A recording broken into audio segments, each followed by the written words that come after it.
Hello and welcome back to another movie review. As always, I'm Kelly, and we just got out of Hobbs Shaw.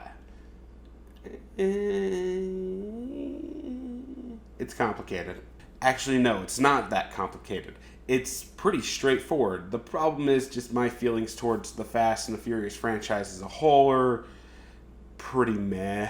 Yeah, this is one of those movies that if you like the Fast and the Furious franchise, you're going to love this movie.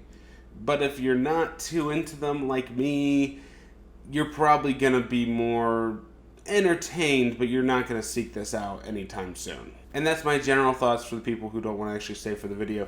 But before we actually get into the details of this movie, I would just like to put out a warning PSA.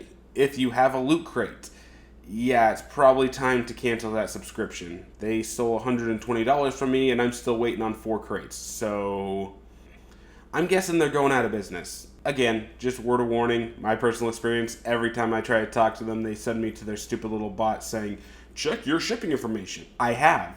The crate you were supposed to send in March was supposed to be mailed to me last week, and you just sent me an email today saying it got delayed another month. You know what? Screw you.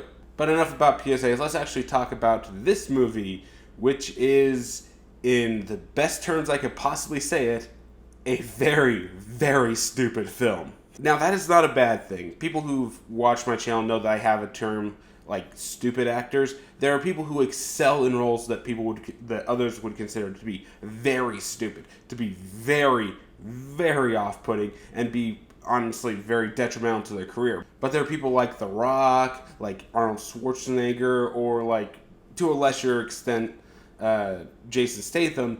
They really excel in roles like these. And they make a good career off of them, and I can tell you that this movie is a very stupid film, meaning that these people excel inside of it. The constant back and forth banter between The Rock and Jason Statham is just probably the most entertaining thing in this movie. They throw a lot of shade at each other. They play off of each other extremely well. And if you don't like dick jokes, just stay away from this movie, because a lot of this is dick jokes, with one in particular being pretty good. Like, really, really funny. It's at an airport. I won't spoil it, but yeah, it's one of those dick jokes that I didn't even realize was a dick joke until they outright admitted it was a dick joke. Also, on the good front, I can tell you that the villain, Idris Elba, inside of this is great. He is freaking awesome. He is essentially Black Superman. Idris Elba does not give a fuck about this performance, and he is just letting it go and having all of the fun. He's just having all of the fun. Also, there were a surprising number of cameos inside of this movie. This kind of movie makes me feel that this is kind of in the same vein as like the Ocean's movie, where it was just a bunch of people who got together one day and decided, hey, let's make a movie. Because like we get like half of the cast from Deadpool 2 that cameo in this. Kevin Hart shows up right the fuck out of nowhere inside of this. I mean, it just feels like it's a bunch of guys who got together and decided to make a movie just for the sake of making a movie. No shits were given about anything. Granted, it's not as clever or as swaggerish or cool as Ocean's movies are, but I can tell you that they all had fun making this, and that is definitely a positive. I'd say that this movie is first and foremost a comedy, just because of the amount of just jokes going back and forth, and it is rapid fire. If there's a movie I could compare this to, it'd probably be the Lego Batman movie, where there's just so much being thrown at you that you're still laughing from one, and you're probably going to miss 2 or 3 more while recovering from the laughter. Granted, this is not as clever as the Lego movie. Again, a lot of these jokes are dick jokes, but I can say that you're probably going to be entertained nonetheless. But it's not just the comedy there. We have a lot of action in this movie, and I can tell you that this action is as stupid as these Fast and the Furious movies have ever gotten, but I was still entertained every single time I saw The Rock throw someone through a wall, or I saw Jason Statham completely own a guy in a fist fight with a champagne bottle. It was just fun action. Granted, the final action scene I have a bit of a problem with. The rest of the movie, they try to stay away from shaky cam for the most part. There's a lot of cuts here and there, but for the most part, you can see the action, tell what's going on, and follow it. The final battle, you kind of see parts of it in the trailer with them doing the whole Samoa thing with all of the old-time weapons. Yeah, there's a lot of shaky cam inside of this, and it got a little annoying. It does lower the shaky cam and basically stop doing it by the time they get into the cars, but that big battle royale, yeah, it's just... I kind of wish that they had a bit more control of their cameras and not doing this. Pop my arm there. Ow. But other than that one little nitpick, I can tell you this action is entertaining. However, this movie is not perfect, and we go into the bad stuff with here. Yeah, you might have noticed I didn't really mention the girl that they're supposed to be following inside of this, Shaw's sister. I can't think of her actress name. I'll put it down here in the editing. Yeah, I think I got kind of nothing from her. They keep saying how much she is a badass, and she does do a couple of things. She's got a couple of good back and forths with The Rock. Not so much with Jason Statham, because they try to keep their conversations a little bit more grounded, I guess you could say.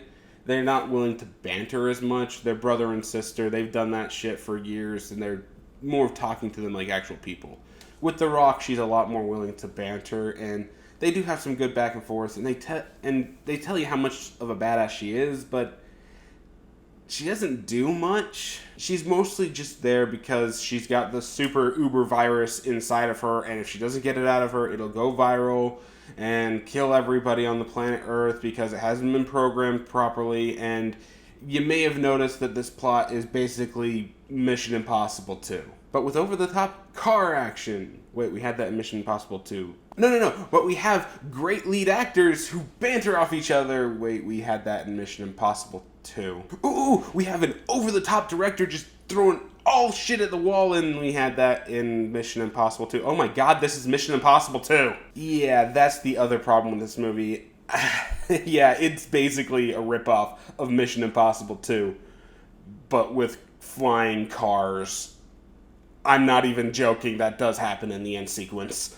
I don't necessarily say this as a negative towards the film. I'm just saying that the plot itself is extremely predictable and bland. You've seen this movie before, about a super virus, about a person being infected with it, about, trying to get it out of the system before it goes viral and kills everybody, yada yada. You've seen this movie before.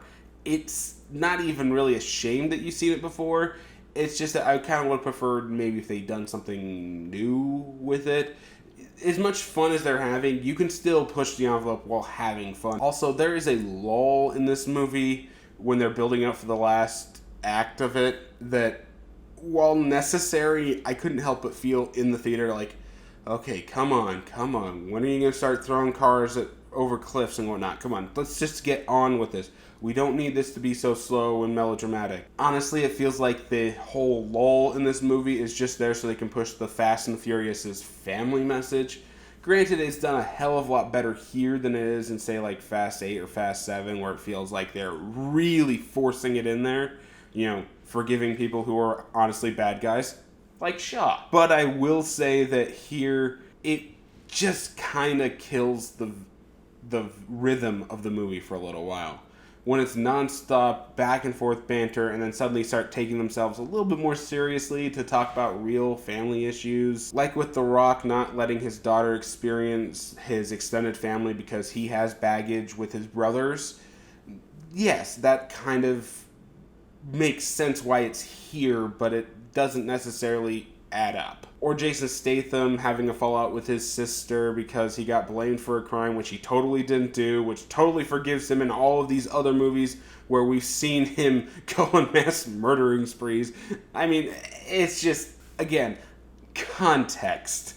It just, in comparison to the other Fast and the Furious movies, yeah, you kind of have to shove away everything you know about these characters every time they make a new movie because it doesn't always add up. But my overall opinion of this movie is that it is fun. It's just there to be fun. It's mindless entertainment with a lot of really cool action inside of it. Has some lull moments and some of the jokes don't always land. But I can tell you that I enjoyed the hell out of this movie. It was a treat. as a guy who really doesn't like the Fast and the Furious movies, it was nice to see this spin-off actually kind of get a good smile out of me.